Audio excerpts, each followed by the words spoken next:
Okay, I got the Miles Davis playing. Here. Little bit of Bitches Brew there. It's kind of quiet. Everybody's gone to bed. I'm kind of enjoying my evening at this point. About a year and a half ago, my daughter moved back into the house. Now she's like 20 years old. She's a good kid. She's been actually out since she was about 18, but the economy got bad, so she moved back in. Now what this means is that my beautiful computer room that I had worked so hard to have was gone, and I got banished to the garage. Now it's okay. It could be a hell of a lot worse. I've got my comics over there, and I've got my books, I got my videos, and obviously I got my computer here, and you know, I'm okay. Space heater, which being in the middle of December in Colorado was not a bad idea. And, you know, more or less I get left alone out here. It's okay. Now, what I wanted to really talk to you about was something way more basic than me being in the garage.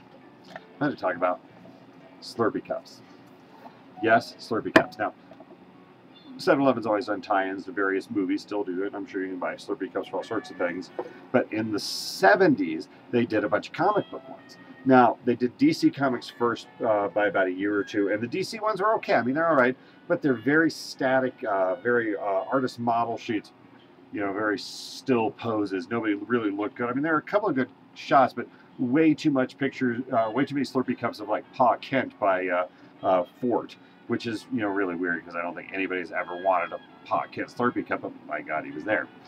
But then came Marvel. Now, Marvel was the same thing. It was still a lot of their stock artist shots, but Marvel was doing really well with the art at this point. Now, these cups come in two different sizes. You got kind of a large size and a smaller size, and I'll show you both here. We're going to start with the smaller size. First one we got is the Beast. Oh, let's make sure I'm doing this right. We've got the Beast. Nice X-Men there. Now, at the time, he had his own comic and Amazing Adventures, and it was actually a pretty good comic, and this was his own cup. Nice little logo there. On the back, he's like telling his origin real quick, showing what he looked like before he got all hairy. And then this, I wish this was Starlin, but it's not. You've got it, but it's Kane, so it's okay. It's Gil Kane. You got a nice shot of Warlock there by Gil Kane, and that was a nice little one there too. And you know, all of these have a picture on the back where the guy gives a real brief explanation of his origin. Some of these face shots are pretty good, but they don't really make the cups. But let's see what we got here. Oh, we'll go right to the larger size. Now, I'm not honestly sure which came first, the smaller size or the larger size. Can't really remember. I think it was the smaller size and they replaced the larger size, but I'm not really sure. Anyway, in my larger size ones, first one I got here is from the Fantastic Four. I've got a thing. Nice stock shot there. Yeah, honestly, I'm not even sure who drew that. Still looks pretty good. Even looking at it there, I'm not sure who drew that one. But again, you got Ben Grimm on the back going, hey, I wasn't a rock once. Let's see what else we got here. Oh, before I go any further, over here on my desk, I've got the Black Knight. I keep him where I keep my markers and my incense. Don't ask why I have incense. That's none of your concern. Oh. Totally unrelated. I also have my Dancing Hula Girl, and everybody should have a Dancing Hula Girl. All right, enough of that. Okay, let's see what else we have here. Oh, we have the Falcon. Now, this is the Falcon's second suit, the one that actually gave him the power to fly. These days in kind of a modern armor thing. I liked his original green. He had this little thing that shot off his hand and he used it to swing around the city. Kind of a Spider-Man riff, but he was frankly a lot cooler in those days when he was a bit more street level. Got a nice little, well, okay drawing of Cat Marvel by Starlin. Not too bad. Actually, in this one, oddly enough, I think the back picture is a little bit better because he's just got this confused look on his face like, what the hell am I doing on a Slurpee Cup? Okay, who do we got next here? Oh, we got Cyclops from the X-Men. There you go, right there. On the back, he looks amazingly like Matt Murdock to the point where I'm wondering if they maybe got the picture screwed up. Although that could just be me. Okay, this one's one of my favorite because he's one of my favorite heroes of all time. No bullseye here. This is straight up Hawkeye, baby. Nice shot there. He's got kind of Cameron Diaz hair in the back there. I never quite understood what that was about. You know, I could have been a good researcher and found out who drew these cups. And in some cases, if I know, I'll tell you. But sorry, I'm not a good researcher. What can I tell you? They just look cool. All right, here's one I can recognize, though. Here is a Steranko Nick Fury Agent of S.H.I.E.L.D. looking all good, like he was going to jump out. Believe me, when I was 10, he was just awesome to have. Which is why I'm showing them off to you. I wish I had funny stories to tell. I'm not that exciting. But Hercules, the cup is all right there. So you got the Hercules cup. The Hercules is on the back saying, I'm Hercules. What the hell do you need to know? You know, DC had a Hercules in the 70s, Walt Simonson, and actually Wally Wood on some of it too.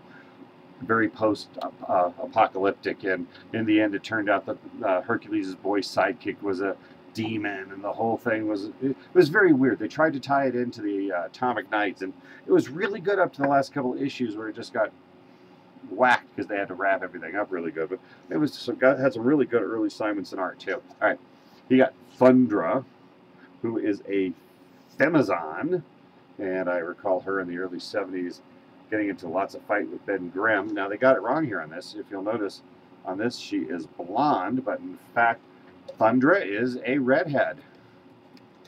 Okay, let's see what else we got here. Oh.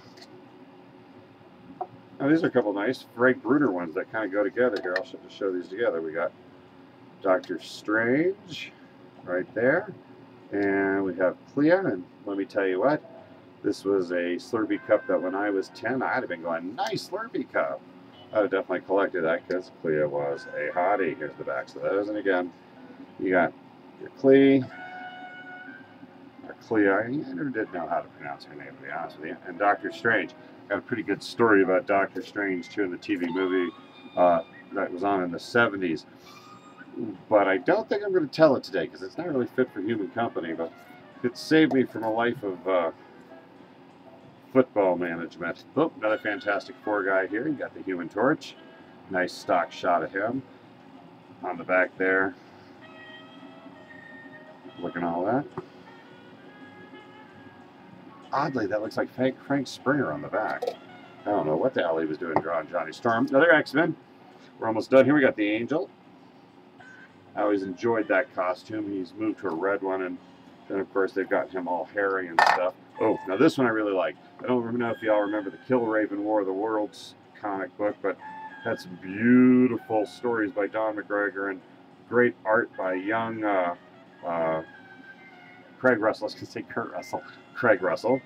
And, yeah, here he is on the back, too. And that was the War of the Worlds riff. It was a really good dystopian comic book story. I really enjoyed it. Oh, got a Defender here, Nighthawk. I always liked Nighthawk. Nice Sal Buscema drawing on that. Nighthawk had superpowers at night only, but frankly, they weren't great superpowers, and he was always kind of a loser. He was all right on the Defenders, but he was definitely third rate. All right, got two left, and they're both good ones. We got a nice stock Captain America shot there, just bursting out of the woodwork, and Steve looking just very serious. I am Captain America. This one's actually one of my favorite ones. Now, I actually still drink Pepsi out of this one. I soak these things when I get them really good to make sure they're clean, but I drink out of them, because what is the point about spending $7-8 on an amazing Spider-Man Slurpee cup if you're just going to stare there and, you know, look at it and go, ooh, cool cup? No way. I drank out of these SOBs. Here, stock Peter Parker shop, no big deal on that. Oh, one other thing I wanted to show you before I got, because I just picked this up the other day, and I'm not normally glass freak, but I got these. I saw this for $5, and what it is it's a glass from around 1970 commemorating Apollo 13 for not dying. See, there's the damaged ship, and there's the lunar module getting them back to Earth, and shows their route, it's circling back and all that. A triumph of courage, ingenuity, and teamwork. Safe return. So that was cool, and that was just a couple $, and I grabbed that too. And I was drinking milk with that just a little while ago while I was eating my cake. Anyway, that's it for Slurpee Cups. I just thought I'd show them off to you and point out the den a little bit. All right, night. Y'all have a good one. Bye.